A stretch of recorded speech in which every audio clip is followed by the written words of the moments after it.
साथियों, आज हम लोग प्राचीन भारत के महान शासक मौर्य साम्राज्य के पूरी शासन काल के राज्य विस्तार, कार्य प्रणाली जानकारी के लिए व्यापार और नगरीय विकास, आर्थिक विकास और सिक्के तथा धर्म और कला का विकास के बारे में अध्ययन करेंगे तथा आपको संपूर्ण इतिहास को जानना है तो कृपया चैनल को लाइक और सब्सक्राइब करें।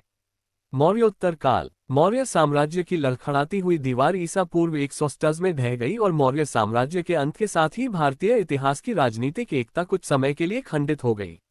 अब हिंदुकुश से लेकर कर्नाटक एवं बंगाल तक एक ही राजवंश का आधिपत्य नहीं रहा। देश के उत्तर पश्चिमी मार्गों से कई विदेशी आक्रांताओं ने आकर अनेक भागों में अपने अपने राज्य स्थापित कर लिए। दक्षिण में स्थानीय शासक वंश स्वतंत्र हो उठे। कुछ समय के लिए मध्य प्रदेश का सिंधु घाटी एवं गोदावरी क्षेत्र से संबंध टूट गया और मगध के वैभव का स्थान साकल, विदिशा, प्रतिष्ठान आदि कई नगरों ने ले लिया।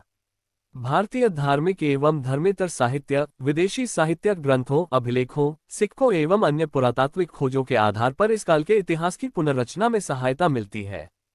पुराण एवं स्मृति ग्रंथ इस काल के विषय में जानकारी के स्रोत हैं। इसके अतिरिक्त बौद्ध धार्मिक ग्रंथों से भी तत्कालीन राजनीतिक, सामाजिक, आर्थिक तथा धार्मिक स्थिति का पता चलता है। बौद्ध जातक ग्रंथों का रचनाकाल ईसा पूर्व प्रथम शती से लेकर ईस्वी सन दूसरी या तीसरी शती तक माना जाता है। दिव्यावदान, ललित विस्तर, मंजूश्री मूलकल्प नामक बौद्ध ग्रंथ भी इस काल के इतिहास पर प्रकाश डालते हैं। मिलिंदपनिक नामक पुस्तक से हमें मिनांडर नामक यूनानी शासक के विषय में जानकारी मिलती है। धर्मेतर साहित्य में पतंजलि के महाभाष्य से हमें पुष्यमित्र शुंग के राज्यकाल की कुछ घटनाओं का पता चलता है। गागी संहिता में यवनों के आक्रमण का उल्लेख है। कालिदास कृत मालविकाग्निमित्र से भी पुष्यमित्रकालीन यवन आक्रमण के कुछ विवरण मिलते हैं। सन 80 के लगभग किसी यूनानी नाविक ने पेरिप्लस ऑफ द एर्थियन सी नामक पुस्तक में भारतीय समुद्रों का हाल लिखा था। इस पुस्तक से ईस्वी सन की पहली शती में भारत की व्यापारिक गतिविधि का पता चलता है। स्ट्राबो के भूगोल एवं प्लिनीकृत नेचुरल हिस्ट्री में उन देशों के विविध पक्षों का वर्णन मिलता है जिनके साथ उस समय भूमध्यसागरीय देशों का व्यापारिक संबंध था। ये दोनों कृतियां ईस्वी सन की आरंभिक 2 शताब्दियों की हैं। चीन के राजवंशों के प्रारंभिक इतिहास ग्रंथ भी इस काल के संबंध में उपयोगी सामग्री प्रदान करने में सहायक हुए हैं। राजाओं के अभिलेखों में प्रशस्तियां और राजाज्ञाएं प्रमुख हैं। प्रशस्तियों में सबसे अधिक प्रसिद्ध है गौतमी वल्श्री का नासिक अभिलेख, जिसमें गौतमीपुत्र शातकर्णी का वर्णन है। रुद्रदामा का गिरनार शिलालेख भी उस समय का प्रसिद्ध अभिलेख है। इस समय का इतिहास लिखने में सिक्के बहुत उपयोगी सिद्ध हुए हैं। भारतीय सिक्कों पर पहले केवल देवताओं के चित्र ही अंकित रहते थे, उनका नाम या तिथि उत्कीर्ण नहीं की जाती थी। जब से उत्तर पश्चिमी भारत पर बैक्ट्रिया के यूनानी राजाओं का शासन प्रारंभ हुआ, सिक्कों पर राजाओं के नाम व तिथियां उत्कीर्ण की जाने लगीं। शक, पल्लव और कुषाण राजाओं ने भी यूनानी राजाओं के अनुरूप ही सिक्के चलाए। भारतीय शक राजाओं और मालव, यौधेय आदि गणराज्यों के इतिहास पर उनके सिक्के पर्याप्त प्रकाश डालते हैं। वास्तव में सिक्कों के इतिहास की दृष्टि से यह काल अभूतपूर्व है। सिक्कों की मात्रा से ही नहीं अपितु विविध धातुओं तथा विविध इकाइयों में मिलने वाले सिक्कों से यह संकेत मिलता है कि मुद्रक प्रणाली किस प्रकार जनजीवन का एक अभिन्न अंग बन गई थी। विदेशी आक्रमण, बैक्ट्रिया के ग्रीक। मुख्य लेख, भारत में यवन साम्राज्य।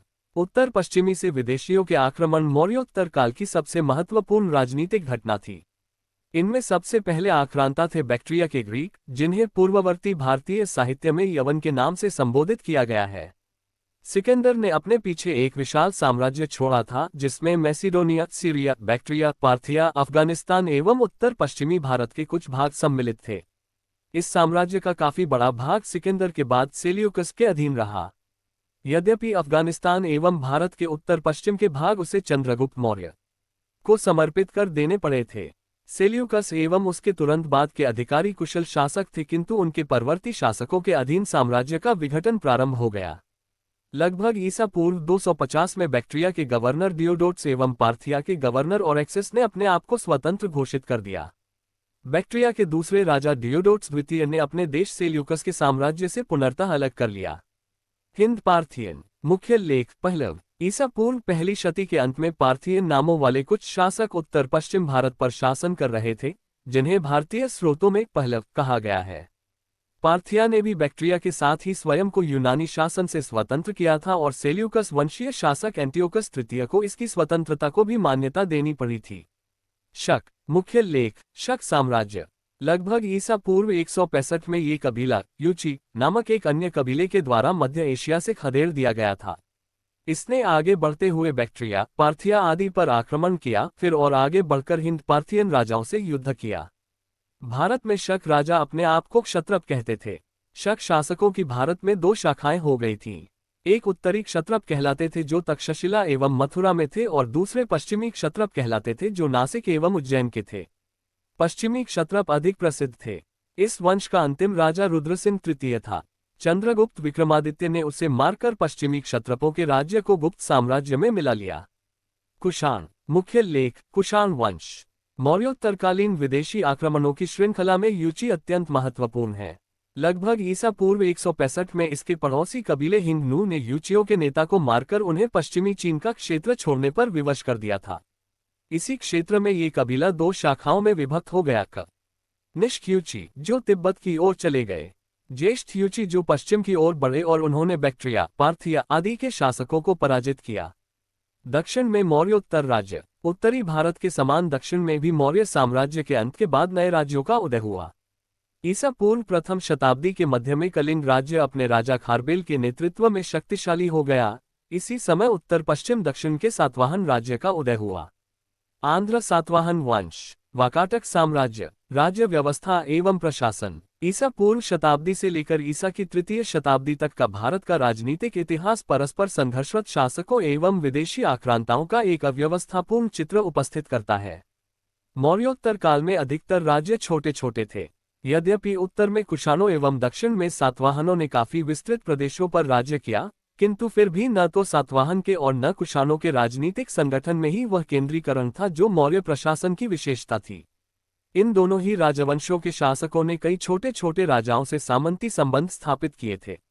सातवाहन शासकों के कई अधीनस्थ शासक थे, जैसे इक्ष्वाकु आदि, जिन्होंने सातवाहन शासकों का पतन होने पर अपने स्वतंत्र राज्य स्थापित कर लिए। कुषाण शासकों के द्वारा धारण की जाने वाली प्रभावशाली उपाधियां इस तथ्य को प्रकट करती हैं कि उनके अधीन कई छोटे राज्य थे जो उन्हें सैनिक सेवाएं प्रदान करते थे। देवताओं से तुलना। मौर्योत्तर काल में विकेंद्रीकरण की प्रवृत्तियों पर नियंत्रण रखने के लिए राजतंत्र में दैवी तत्वों को समाविष्ट करने की प्रवृत्ति अपनाई गई। पहले राजाओं से देवताओं की तुलना की जाती थी। अब बात विपरीत दिशा में चल पड़ी और राजाओं की ही तुलना देवताओं से की जाने लगी। एक सातवाहन अभिलेख में पराक्रम आदि की दृष्टि से सातवाहन राजा गौतमीपुत्र शातकर्णी की तुलना कई देवताओं से की गई है। एक विशेष उल्लेखनीय तत्व कुषाण राजाओं में देखने को मिलता है। इन्हें देवपुत्र कहा गया है। अशोक को देवानाप्रिय कहा गया है, लेकिन कुषाण राजाओं ने ऐसी उपाधि धारण की जिसका प्रचलन केवल चीनियों और रोमन सम्राटों के बीच ही था। चीनी शासकों के अनुरूप कुषाण राजाओं ने देवपुत्र जैसी उपाधियां धारण कर ली। संभवतः रोम का उदाहरण लेकर कुषाण शासकों ने मृत राजाओं की मूर्तियां स्थापित करने के लिए मंदिर बनवाने की प्रथा देवकुल भी प्रारंभ की, किंतु भारत में ये प्रथा सफल नहीं हुई। तत्कालीन रचनाओं में प्रायः ही राजतंत्र की दैविक उत्पत्ति की ओर संकेत मिलता है, किंतु राजाओं के इस दैवीकरण ने उनकी सत्ता एवं देश पर उनके नियंत्रण में कोई वृद्धि नहीं की। दूसरी ओर सातवाहन शासकों ने ब्राह्मणों एवं बौद्ध श्रमणों को राजस्व एवं प्रशासनिक करों से मुक्त भूमि प्रदान करने की प्रथा प्रारंभ की, जिससे अंततः केंद्रीय सत्ता क्षीण हुई। इसके पूर्ववर्ती साहित्य में भी पुजारियों को भूमि दान दिए जाने का उल्लेख है, किंतु अभिलेखों में भूमि दान का पहला प्रमाण प्रथम शताब्दी का है, जब सातवाहन शासकों ने वैदिक यज्ञों के अधिष्ठाता पुजारियों को भूमि प्रदान की।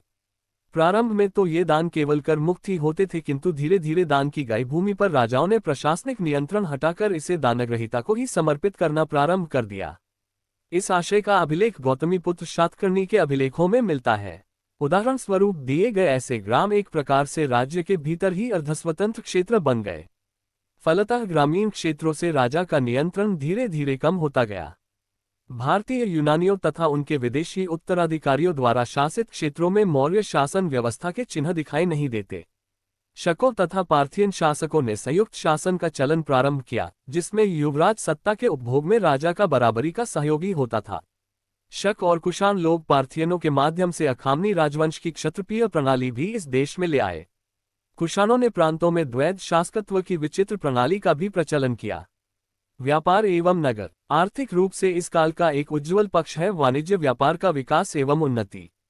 व्यापार की प्रगति के लिए प्रारंभिक आधार तो मौर्यों ने ही प्रदान किया था, जिन्होंने आंतरिक यातायात के साधनों एवं मार्गों को काफी विकसित किया था। पाटलिपुत्र को तक्षशिला से जोड़ने वाला मार्ग मौर्यों की ही देन था। स्थल मार्ग से पाटलिपुत्र ताम्रलिप्ति से जुड़ा था, जो बर्मा एवं श्रीलंका के जहाजों के लिए प्रमुख बंदरगाह था। दक्षिण भारत के स्थल मार्गों का विकास मौर्यों के पश्चात हुआ। ये मार्ग नदी घाटियों के साथ साथ या तटीय प्रदेश में या पर्वतीय दर्रों में विकसित किए गए। इसके अतिरिक्त देश के विभिन्न भाग अब उन व्यापारिक मार्गों से जुड़ गए थे जिनमें से कुछ मध्य एशिया एवं पश्चिम एशिया को जाते थे। एक स्थल मार्ग द्वारा तक्षशिला काबुल से जुड़ गया था, जहां से विभिन्न दिशाओं को मार्ग जाते थे। उत्तरवर्ती मार्ग बैक्ट्रिया से होकर कैस्पियन सागर होता हुआ कृष्ण सागर को जाता था। एक मार्ग कंधार से हेरात होकर ईरान जाता था। यहाँ से व्यापारी स्थल मार्ग से पूर्वी भूमध्य सागर तक जाते थे। ईसा की पहली शती में हिप्पालस नामक ग्रीक नाविक ने अरब सागर में चलने वाली मानसून हवाओं की जानकारी दी, जिससे अरब सागर से यात्रा की जा सकती थी और इस प्रकार भारत और पश्चिमी एशिया के बंदरगाहों के बीच कम समय लगता था। उत्तर पश्चिम भारत की इंडो ग्रीक, कुषाण एवं शक विजयों के द्वारा पश्चिमी एवं मध्य एशिया में घनिष्ठ संबंध स्थापित हुए। मध्य एशिया से यह व्यापारिक मार्ग गुजरता था जो चीन को रोमन साम्राज्य के पश्चिमी प्रांतों से जोड़ता था, जिसे सिल्क मार्ग कहा जाता था, क्योंकि चीन से होने वाला रेशम का समस्त व्यापार अधिकतर इसी मार्ग से होता था। इस चीनी रेशम व्यापार में भारतीय व्यापारियों ने मध्यस्थ के रूप में भाग लेना प्रारंभ किया। इन प्रदेशों से होकर जाने वाले व्यापार में अधिकतर उत्तर पश्चिम के व्यापारी भाग लेते थे। पश्चिमी एवं दक्षिणी भारत के व्यापारी दक्षिण अरब, लाल सागर तथा अलेक्जेंड्रिया के क्षेत्रों से जुड़े हुए थे। रोमन साम्राज्य। मुख्य लेख। भारत में यवन साम्राज्य। रोमन साम्राज्य से होने वाले व्यापार का काफी बड़ा भाग इन क्षेत्रों से होकर गुजरता था। रोमन साम्राज्य के एक सर्वशक्तिमान साम्राज्य के रूप में उदय होने से ईसा पूर्व प्रथम शती से भारतीय व्यापार को काफी प्रोत्साहन मिला, क्योंकि इस साम्राज्य का पूर्वी भाग भारत में निर्मित विलासिता के सामान का बड़ा ग्राहक बन गया। ईस्वी सन की पहली शती में एक अनाम ग्रीक नाविक ने अपनी पोरिप्लस ऑफ एर्थियन सी नामक रचना में भारत द्वारा रोमन साम्राज्य को निर्यात किए जाने वाले सामान का विवरण दिया है, जिसमें प्रमुख है मोती, हाथीदांत इत्यादि। भारतीय व्यापारी चीन से रेशम खरीदकर रोमन व्यापारियों तक पहुंचाते थे और यह बहुत ही महत्वपूर्ण वस्तु थी। रोमन साम्राज्य की मसालों की आवश्यकता केवल भारतीय सामग्री देने से ही पूर्ण नहीं होती थी, इसलिए भारतीय व्यापारी दक्षिण पूर्व एशिया से संपर्क बढ़ाने लगे। अपने निर्यात के प्रतिदान में रोम से भारत में अन्य सामान के अतिरिक्त बहुत बड़ी संख्या में सोने चांदी के सिक्के आते थे। प्लिनी ने प्रतिवर्ष रोम से भारत में चली जाने वाली सोने की भारी मात्रा के लिए दुख प्रकट किया है। देश के भिन्न भिन्न प्रदेश भिन्न भिन्न वस्तुओं के लिए प्रसिद्ध थे। कश्मीर, कोसल, विदर्भ और कलिंग हीरो के लिए विख्यात थे। मगध वृक्षों के रेशों से बने वस्त्रों के लिए बंगाल मलमल के लिए प्रसिद्ध था। कश्मीर और उज्जैनी से लाई गई अनेक वस्तुएं भड़ोच के बंदरगाह से पश्चिमी देशों को भेजी जाती थीं। सोपारा और कल्याण भी पश्चिमी तट पर प्रसिद्ध नगर थे। प्रतिष्ठान नगर भी व्यापार का केंद्र था। तक्षशिला में पश्चिमी देशों से बहुत सी वस्तुएं लाई जाती थीं। आर्थिक व्यवस्था और सिक्के। ईसा पूर्व और ईसा की शती के प्रारंभ में व्यापार के विकास के साथ ही मुद्रा व्यवस्था का विकास जुड़ा था। रोम से आने वाला सोना अधिकतर सर्राफ के काम आता था और संभवतः बड़े स्तर के व्यापारिक लेन देन में भी इसका प्रयोग होता था। किंतु भारत में भी मुद्रा विकास के संकेतों में कमी नहीं है। उत्तर में इंडोग्रीक शासकों ने सोने के सिक्के चलाए। कुषाण शासकों ने भी बहुत बड़ी मात्रा में सोने के सिक्कों का प्रयोग किया। संभवतः सोने और चांदी के ये सिक्के दैनिक जीवन में प्रयुक्त नहीं होते थे, इसलिए दैनिक जीवन में व्यापारिक उपयोग के लिए कुषाण शासकों ने तांबे के सिक्के भी प्रचलित किए। यह इस बात का प्रमाण है कि दैनिक जीवन में भी मुद्रा का चलन हो गया था। इसके अतिरिक्त भारतीय मुद्रा की कलात्मकता पर विदेशों विजेताओं का बहुत ही प्रभाव पड़ा। बैक्ट्रियाई शासकों के द्वारा जारी किए गए सिक्कों में शासक की आकृति और नाम खुदा होता था।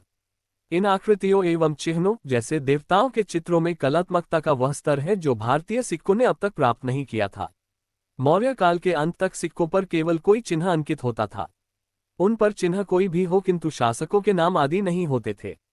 प्रारंभिक सिक्कों में प्रदर्शित पौराणिक कथाएं ग्रीक हैं एवं सिक्कों पर खुदी आकृतियां ग्रीक स्रोतों से ली जाने लगी और खरोष्ठी तथा ग्रीक दोनों लिपियों में लिखी जाने लगी। मुद्राओं की यह कलात्मकता एवं विनिमय में नियमित रूप से मुद्रा का प्रयोग वास्तव में इस युग की एक बड़ी देन है। मुद्रा व्यवस्था एवं व्यापार की ही प्रगति के परिणामस्वरूप देश में कई नगरों का विकास हुआ और साथ ही साथ कारीगरी एवं शिल्प का भी विकास हुआ। विवेच्य काल में अर्थात ईसा की प्रथम 3 शताब्दियों के दौरान संपूर्ण भारत, विशेषकर गंगा घाटी, महाराष्ट्र, कर्नाटक आदि क्षेत्रों में जो उत्खनन हुए हैं, उनसे ये पता चलता है कि यह नगरों के प्रतिष्ठान का काल है। इस प्रकार के अवशेष मध्य एशिया में भी मिलते हैं। शहरीकरण के साक्ष्यों की दृष्टि से यह एक अभूतपूर्व काल था। कारीगरी एवं शिल्प का विकास। ईसा पूर्व दूसरी शताब्दी के महावस्तु नामक एक बौद्ध ग्रंथ के अनुसार राजगृह नगरी में लगभग 36 विभिन्न प्रकार के शिल्पी रहते थे। मिलिंद में जिन 75 विभिन्न व्यवसायों का उल्लेख है, उनमें से 60 विभिन्न प्रकार के शिल्पों से संबंधित हैं। उद्योगों के विकास ने उनमें विशिष्टीकरण को भी प्रोत्साहन दिया, जिससे तकनीकी कौशल का भी विकास हुआ। मिलिंद में उल्लिखित व्यवसायों में से 8 सोना, चांदी, तांबा, टिन, सीसा, पीतल, लोहा आदि धातुओं से संबंधित हैं। चीनी रेशम के आयात से देश में रेशम उद्योगों को प्रोत्साहन मिला। इस प्रकार मौर्योत्तर काल में उत्पादन के विभिन्न क्षेत्रों में तकनीकी विकास भी हुआ। व्यापारिक प्रगति ने उत्पादन एवं वितरण की व्यवस्था को भी भली भांति संगठित करने की आवश्यकता उत्पन्न कर दी। विभिन्न शिल्पकारों ने एकत्र होकर शिल्पी श्रेणियों का संगठन किया। व्यापारियों ने भी अपनी श्रेणियां संगठित की। श्रेणियों का उल्लेख मथुरा क्षेत्र एवं पश्चिमी दक्कन के क्षेत्र के अभिलेखों से प्राप्त होता है। पश्चिमी दक्कन में गोवर्धन नामक नगर शिल्पी श्रेणियों का एक महत्वपूर्ण केंद्र था। ये श्रेणियां कभी कभी धरोहर रखने एवं महाजन का भी कार्य करती थीं। दूसरी शताब्दी में सातवाहन वंश के एक खेल में इस बात का उल्लेख है कि बौद्ध धर्म के सामान्य उपासकों ने कुम्हारों, जुलाहों आदि के पास धन जमा कराया था ताकि वे भिक्षुओं के लिए अन्न, वस्त्र आदि आवश्यकता की चीजें जुटा दें। इसी समय के मथुरा क्षेत्र के एक लेख में इस बात का उल्लेख आया है कि एक प्रमुख ने आटा पीसने वाले कारीगरों के पास धन जमा कराया था ताकि वे उसके मासिक ब्याज से लगभग 700 ब्राह्मणों के निर्वाह की व्यवस्था कर दें। स्पष्टतः श्रेणियां इस जमा किए धन का उपयोग उत्पादन बढ़ाने के लिए करती होंगी और बिक्री से प्राप्त धन से वे पूंजी पर ब्याज देती होंगी। अपने उत्पादन में वृद्धि के लिए श्रेणियों ने अपने कारीगरों के अतिरिक्त बाहर से भी कारीगर बुलाने की ओर ध्यान दिया होगा। इस पद्धति से कारीगरों को मौर्य काल की अपेक्षा, जबकि वे राज्य के नियंत्रण में कार्य करते थे, अधिक स्वतंत्रता प्राप्त हुई होगी। संभवतः अपने धन के कारण मौर्योत्तर प्रशासनिक व्यवस्था में व्यापारी एवं शिल्पकारों की श्रेणियों का बहुत महत्वपूर्ण योगदान था। कई नगरों में उन्होंने अपने सिक्के तक प्रचलित किए थे, जो सामान्यतः शासकों का कार्य था। मौर्योत्तर राज्य व्यवस्था की एक उल्लेखनीय बात यह है कि ईसा पूर्व दूसरी तथा पहली शताब्दी में उत्तर भारत में कम से कम 1 दर्जन ऐसे नगर थे जो लगभग स्वशासी संगठनों की तरह काम करते थे। इन नगरों के व्यापारियों के संग सिक्के जारी करते थे। भारतीय यूनानी युग से पहले के 5 सिक्कों में निगम शब्द का स्पष्ट उल्लेख मिलता है, जो तक्षशिला में उत्खनन से प्राप्त हुए हैं। गंधिको, जिसका शब्दार्थ गंधविक्रेता है किंतु वास्तविक अर्थ व्यापारी है, के संघ के सिक्के कौशाम्बी के आसपास के क्षेत्र में भी पाए गए हैं।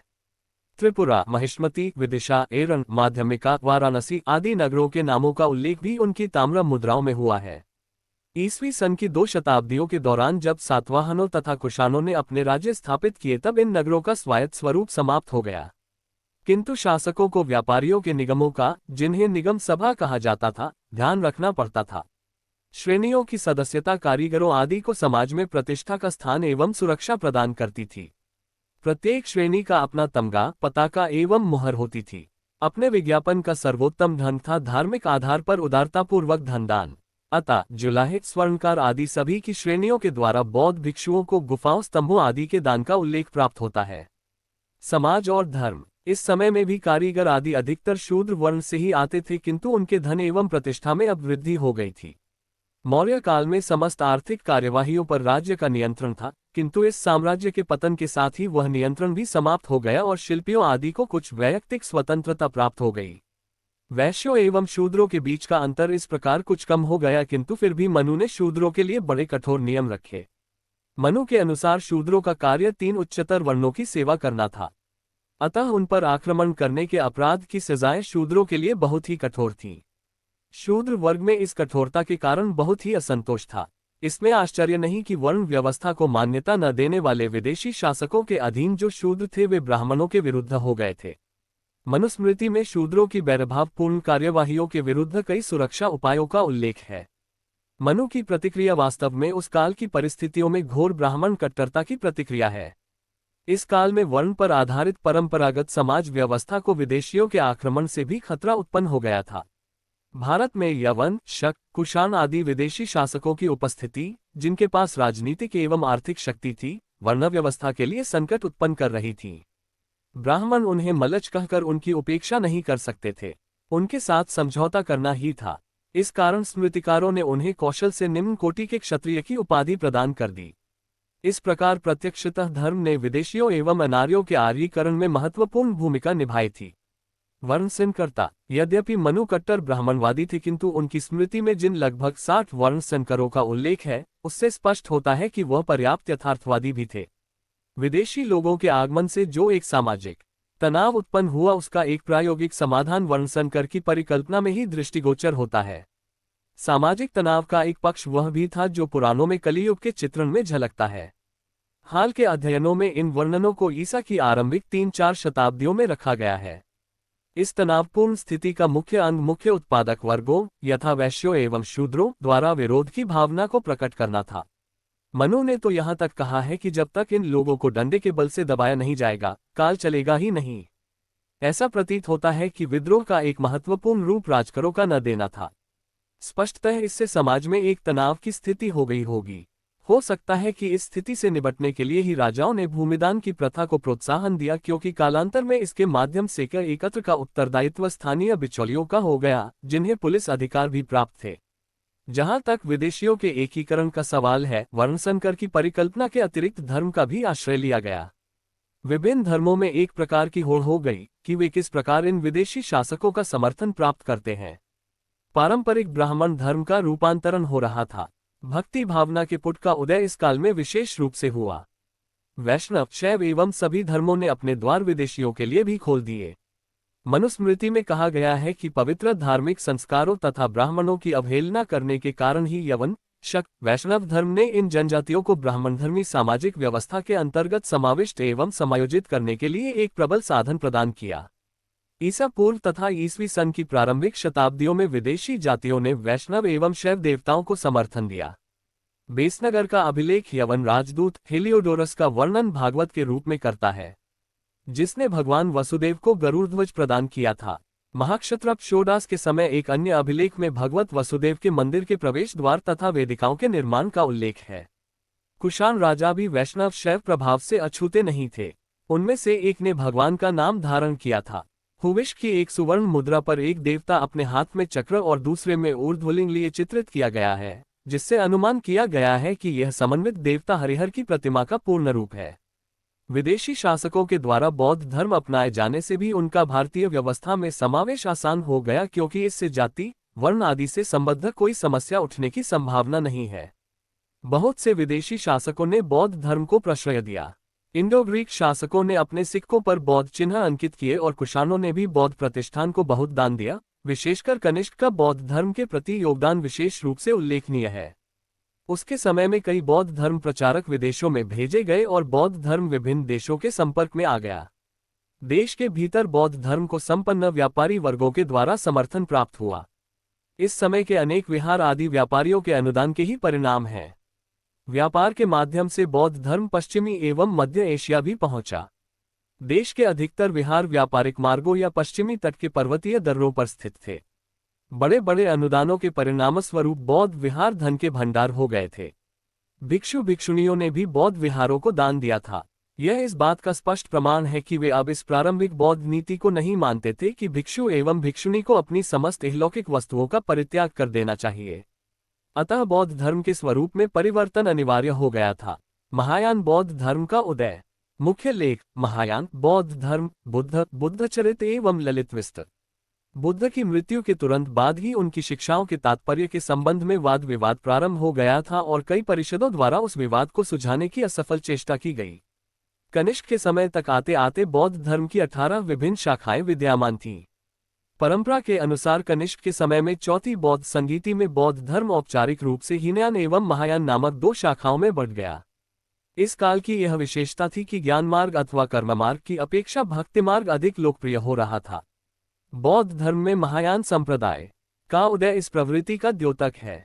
हीनयान संप्रदाय में वृद्ध मानव के पथ प्रदर्शक मात्र थे, अब वे देवता माने जाने लगे। महायान शाखा की प्रमुख विशेषता थी बोधिसत्व की धारणा, जिसने अन्य प्राणियों के कल्याण के लिए कई बार जन्म लिया है और जो भविष्य में भी प्राणियों के त्राण के लिए आएगा। बुद्ध का ये रूप मैत्रेय बुद्ध के नाम से विख्यात हुआ। समय के साथ साथ बोधिसत्वों की एक श्रृंखला विकसित हो गई। हीनयान में प्रत्येक के सामने व्यक्तिगत निर्वाण प्राप्ति के लिए अर्हत पद प्राप्त करने का आदर्श था। महायान संप्रदाय ने प्रत्येक व्यक्ति के सामने बोधिसत्व का आदर्श रखा। बुद्ध को एक धार्मिक उपदेशक के रूप में न देखकर एक परित्राता भगवान के रूप में देखा जाने लगा और उनकी मूर्तियों की उपासना प्रारंभ हो गई।